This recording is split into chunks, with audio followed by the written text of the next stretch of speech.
नमस्कार साथियों, स्वागत है आप सभी लोगों का करियर इंडिया एजुकेशन में।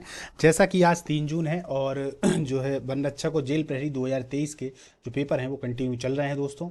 तो 3 जून में 2023 में अपन सेकंड शिफ्ट का जो है एनालिसिस करेंगे।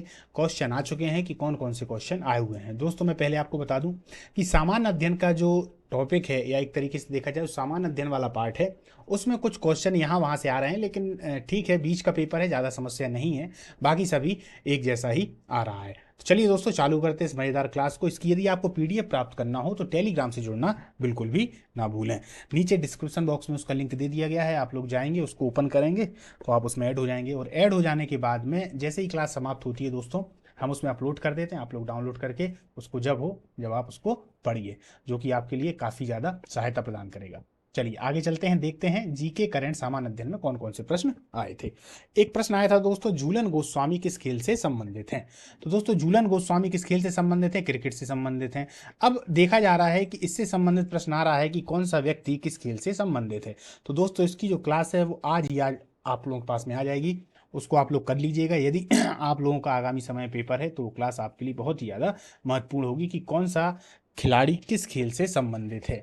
अब इन्होंने एक प्रश्न दे दिया है, तो अब देखिएगा आपकी 2-4 जो शिफ्टें होंगी उसमें ये लगातार इस तरीके के प्रश्न आएंगे, आदमी चेंज करते करते। तो इसका आंसर क्या है दोस्तों? क्रिकेट। झूलन गोस्वामी एक ऑलराउंडर क्रिकेटर हैं जो भारतीय राष्ट्रीय महिला क्रिकेट टीम के लिए खेलती हैं। उनको 2010 में, कब? 2010 में अर्जुन पुरस्कार और 12 में पद्मश्री की विजेता भी रही हैं। यानी कि वह 10 साल 2010 में अर्जुन पुरस्कार और 2012 में पद्मश्री की विजेता रहीं। वह महिलाओं की एक अंतर्राष्ट्रीय क्रिकेट में 200 विकेट लेने वाली पहली गेंदबाज हैं। चूंकि वो एक ऑलराउंडर हैं दोस्तों, तो याद रखिएगा, है ना। आगे चलते हैं। सप्तमणि मंदिर मध्य प्रदेश में किस जगह स्थित है? मंदिरों से प्रश्न आ रहे हैं दोस्तों। तो कहाँ पर है? शिवपुरी में। कहाँ पर है? शिवपुरी में, याद रखिए। राष्ट्रीय विकास परिषद एनडीसी की स्थापना कब हुई? तो 1952 में। कब हुई है? 1952 में। राष्ट्रीय विकास परिषद एनडीसी एक निकाय है जो भारत में पंचवर्षीय योजनाओं को स्वीकृति देता है। इसकी स्थापना 6 अगस्त 1952 को हुई थी। प्रधानमंत्री राष्ट्रीय विकास परिषद के अध्यक्ष के रूप में कार्य करते हैं, ये सब हम जानते हैं। इसका मुख्यालय नई दिल्ली में है। इस फैक्ट को भी आप लोग याद रखिएगा। चलिए आगे चलते हैं। चंद्रशेखर आजाद का जन्म मध्य प्रदेश के कौन से गांव में हुआ था? तो दोस्तों, ये झाबुआ जिले में, एक तरीके से देखा जाए अब तो वो अलीराजपुर जिले में आता है, वहाँ के भाभरा गांव में हुआ था। अलीराजपुर जिले की तहसील भाभरा लोकप्रिय क्रांतिकारी चंद्रशेखर आजाद की जन्मस्थली है, जिनका जन्म 23 जुलाई 1906 को हुआ था। चंद्रशेखर आजाद एक भारतीय क्रांतिकारी थे जिन्होंने हिंदुस्तान रिपब्लिकन एसोसिएशन की स्थापना की थी। याद रखिएगा दोस्तों, हिंदुस्तान रिपब्लिकन एसोसिएशन की स्थापना इन्होंने भगत सिंह के साथ में मिलकर की थी। याद रखिएगा, ठीक है। एक ये फैक्ट याद रखें, इनकी जो मृत्यु है, ये शहीद कब हुए थे दोस्तों? तो याद रखिएगा 27 फरवरी, 27 फरवरी, है ना। 27 फरवरी को कहाँ पर हुए थे? तो अल्फ्रेड पार्क में हुए थे।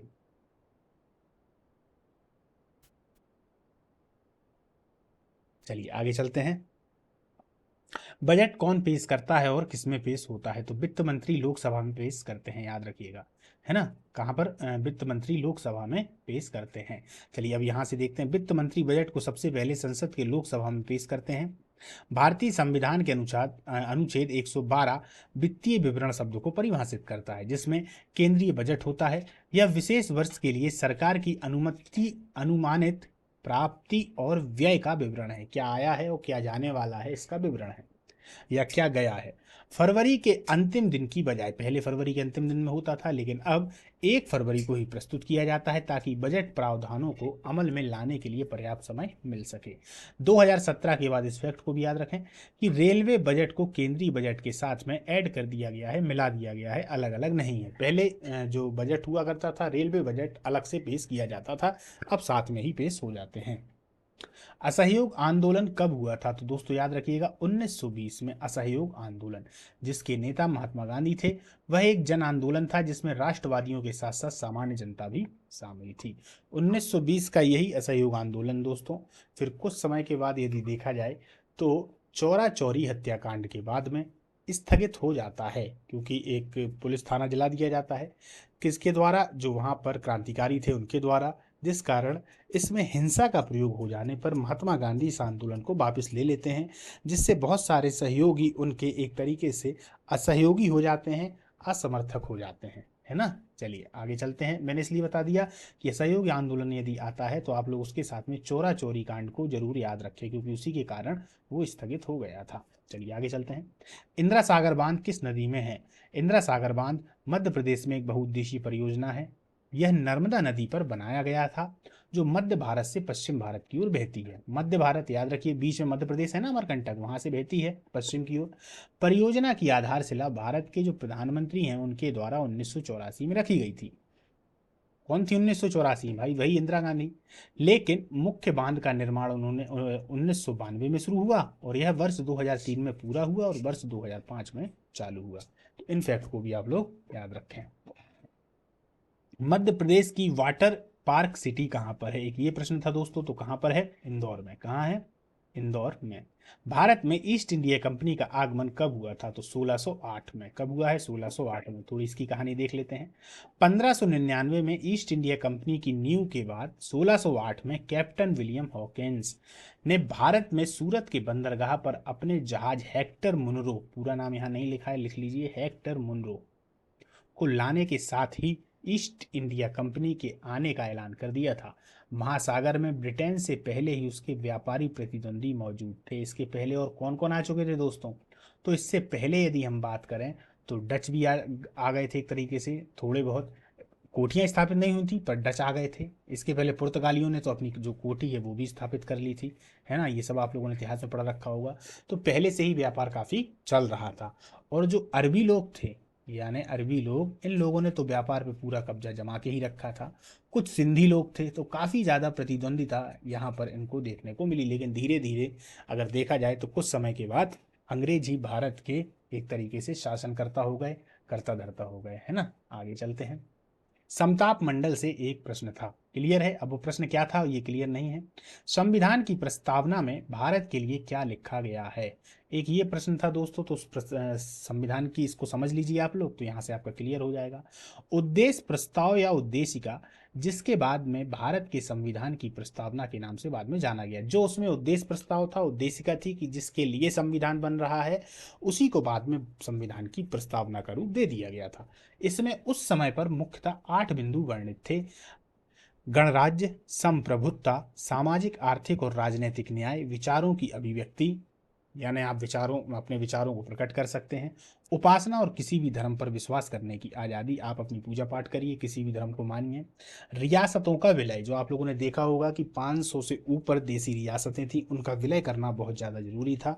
क्योंकि यदि विलय नहीं होता तो फिर एक भारत की जगह 500 से ऊपर भारत निकल जाते। तो उनका रियासतों का विलय बहुत ज़्यादा जरूरी था। मानव जाति का कल्याण, जो कि हमेशा सभी में वर्णित होता है, और अन्य राष्ट्रों के साथ अच्छी मित्रता और संबंध। आगे चलते हैं। ये संविधान की प्रस्तावना जो मूल रूप से थी उसमें थी, बाद में फिर प्रस्तावना को अलग कर दिया गया और एक अलग प्रस्तावना बना दी गई, जिसको आप लोग सभी संविधान में शुरुआत में जब पढ़ते हैं तो देखते हैं। एक अनुच्छेद से प्रश्न था दोस्तों, पर लड़के लोग क्लियर नहीं कर पाए हैं। राष्ट्रीय उद्यान से एक प्रश्न था। एक प्रश्न था रॉक शेल्टर कहाँ पर है? तो मध्य प्रदेश में जो भीमबेटका है वही रॉक शेल्टर है। रॉक शेल्टर 2003 से यूनेस्को की विश्व धरोहर स्थल है। चलिए अब देखते हैं विज्ञान में क्या क्या आया है। विज्ञान में देखा जाए तो पौधों की पत्तियों पर मौजूद एक मोम जैसी परत को क्या बोलते हैं? तो क्यूटिकल। क्या बोलते हैं? क्यूटिकल। एक प्रश्न था लोहे के निस्तारण को क्या बोला जाता है? ये प्रश्न आप लोगों के लिए है दोस्तों, इसका आंसर कमेंट बॉक्स में बताइएगा। विद्युत का सबसे अच्छा सुचालक क्या होता है? तो चांदी होता है ना। लोहे के शुद्धिकरण को क्या कहते हैं? तो क्रशिंग कहते हैं। लोहे के शुद्धिकरण को क्या कहते हैं? क्रशिंग। जीवों में जनन किस वर्ग में होता है? तो लैंगिक प्रजनन में। किसमें? लैंगिक प्रजनन में।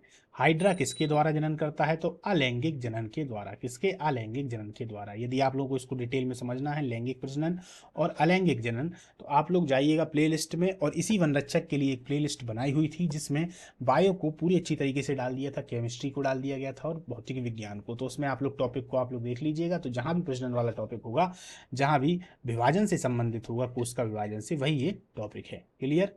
लाल रक्त कणिकाओं का कब्रिस्तान किसे कहा जाता है? तो प्लीहा को। प्लीहा को, ठीक है।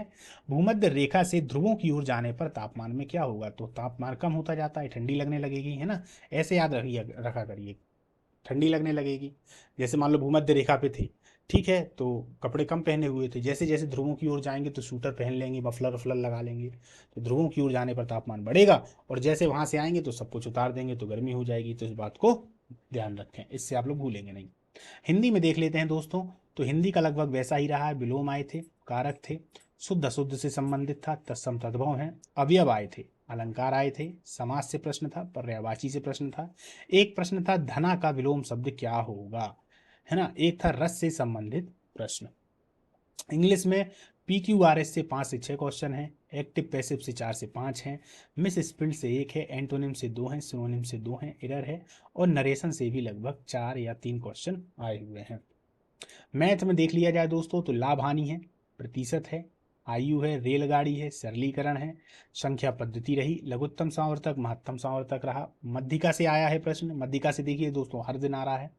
SI CI से प्रश्न है, क्षेत्र मिति से है, समय कार्य चाल दूरी से प्रश्न है। क्लियर दोस्तों। आज की जो अपनी क्लास है वो यहाँ पर समाप्त होती है। PDF आपको प्राप्त करना हो तो टेलीग्राम से जुड़ जाइए। जैसे ही अभी क्लास अपनी डलेगी तो उसके बाद उसमें PDF भी डाल दिया जाता है। यदि आप लोगों का आगामी समय पेपर है तो आपके लिए काफ़ी ज़्यादा हेल्पफुल होगी। नमस्कार।